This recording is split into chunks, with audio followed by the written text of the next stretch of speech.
So this is the beginning of the bar, outdoor bar. I've cut these 4x4s to length. They're 40 1/2 inches, so that when you have, because the bar top will be made out of 2x material, so not a 2x4 like this, but so the top, when measured like that, will be 42 inches. So the top of the bar will be bar height. And I've laid them out just to get an idea of the size, so that it'll fit everything I want, and so I can just get a feel for it.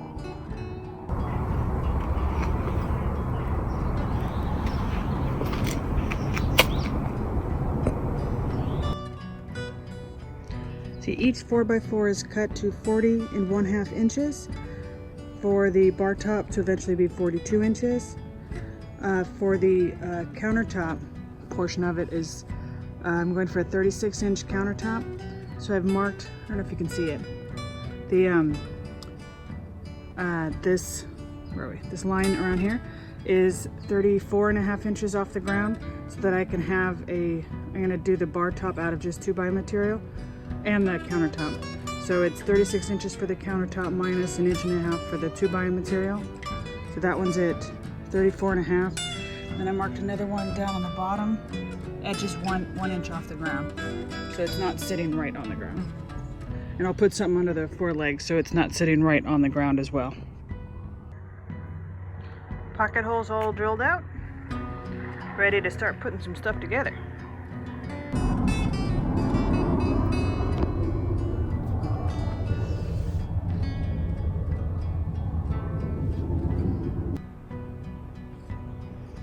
There you go, that's about all I have time for today. But I screwed it all together with pocket holes, and the pocket holes are all attached on the outside, so that later I'll come back in and cover those up, so you won't be able to see them at all. Well, that's the plan, that is. And everything always goes according to plan. When I'm doing a lot of repetitive actions, I try to do an assembly line as much as I can.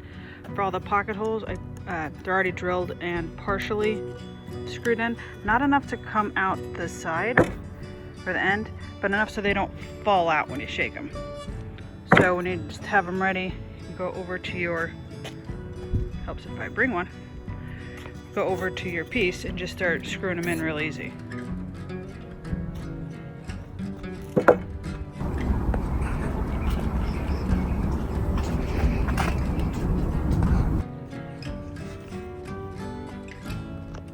I raised this front piece so that you couldn't see the supports from the part where I guess the bartender would stand on this side.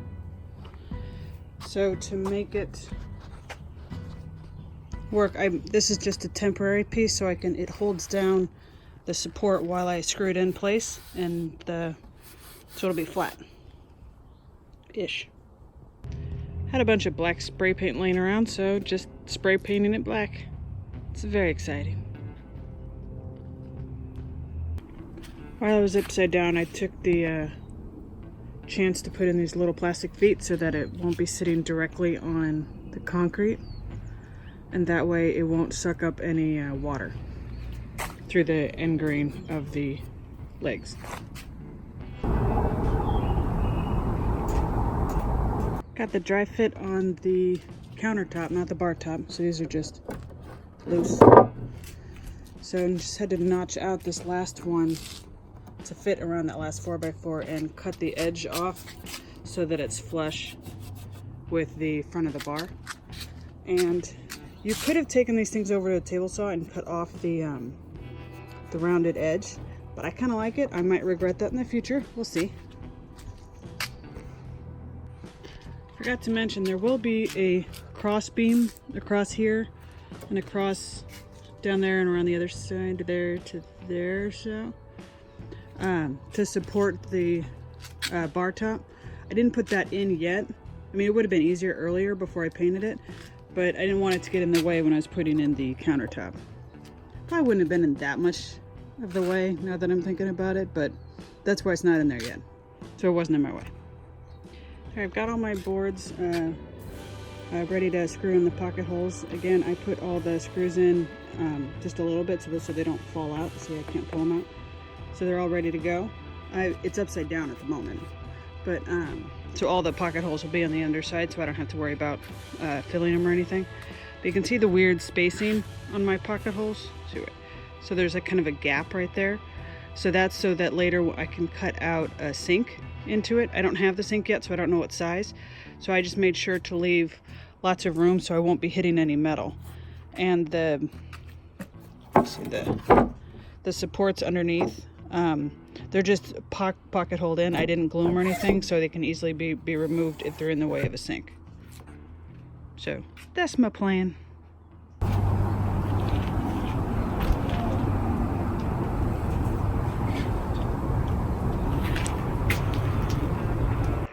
This is the layout for the bar top. I overlapped the pieces of wood. Well, I think it looks pretty, but also I think it'll make it a lot stronger. Now I've flipped all my boards upside down and backwards. So the whole thing's upside down, obviously. So I marked out my place where I'm gonna put the pocket holes by these fancy dancy little circles. It also lets me know that that's the bottom.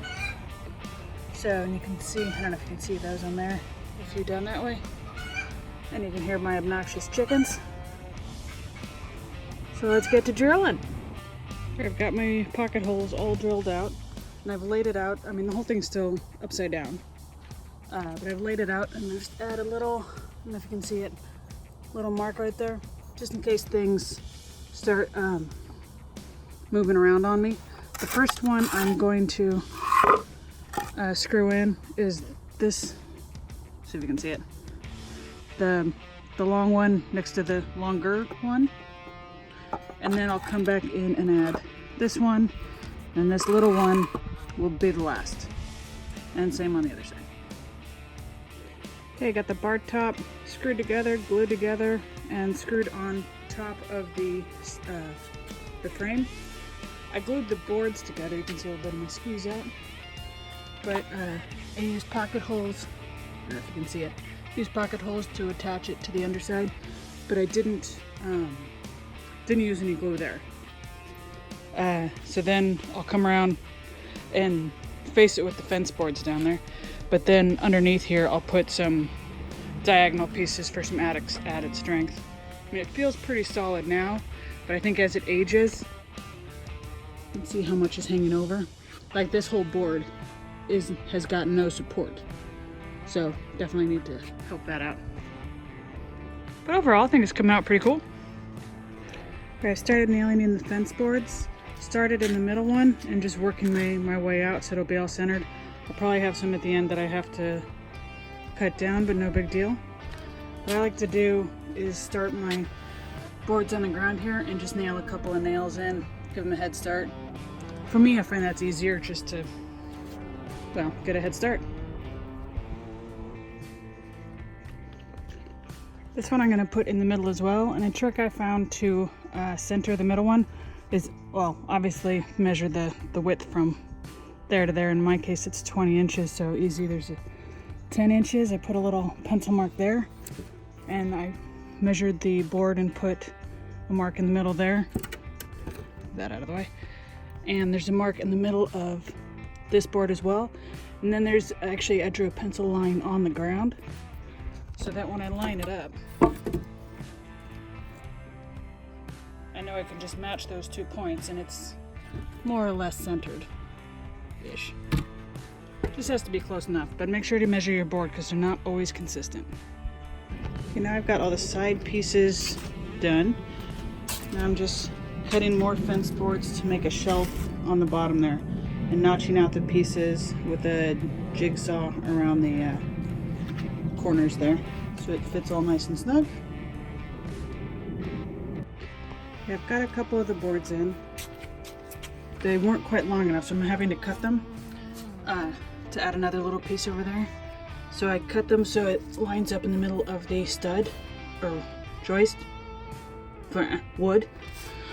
And I'm angling the nail so that it'll hit the wood, and on the other piece that'll lay there, I'll angle the other ones So they'll each go in, and staggering the joints. So you can see the piece I did in the back there.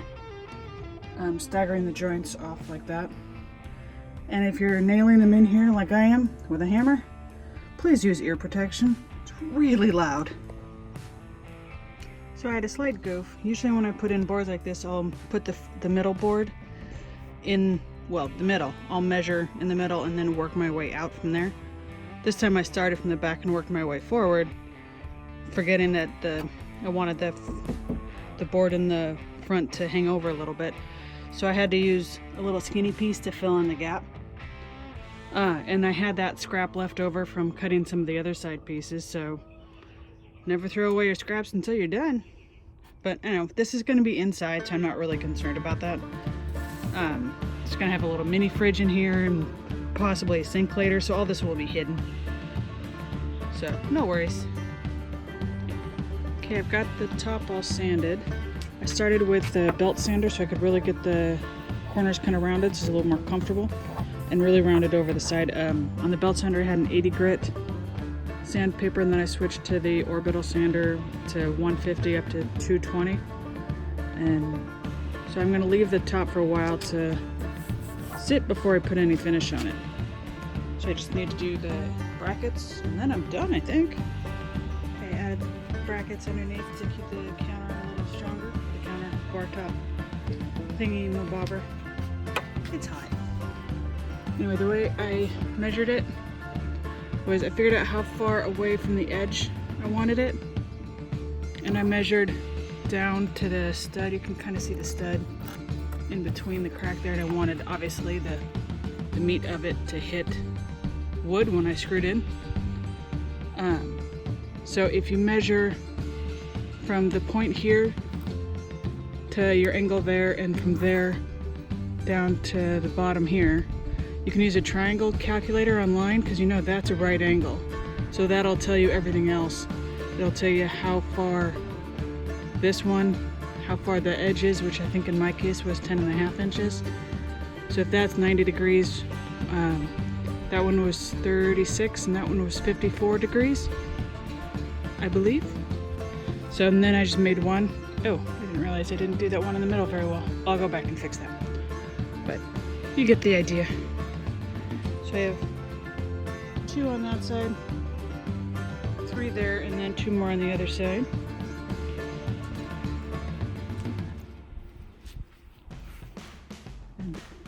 And that's it for now. Later I'm going to put in the fridge and a sink, but I have to figure out how to put in the power cord and stuff, so I'll do a follow-up video later for that.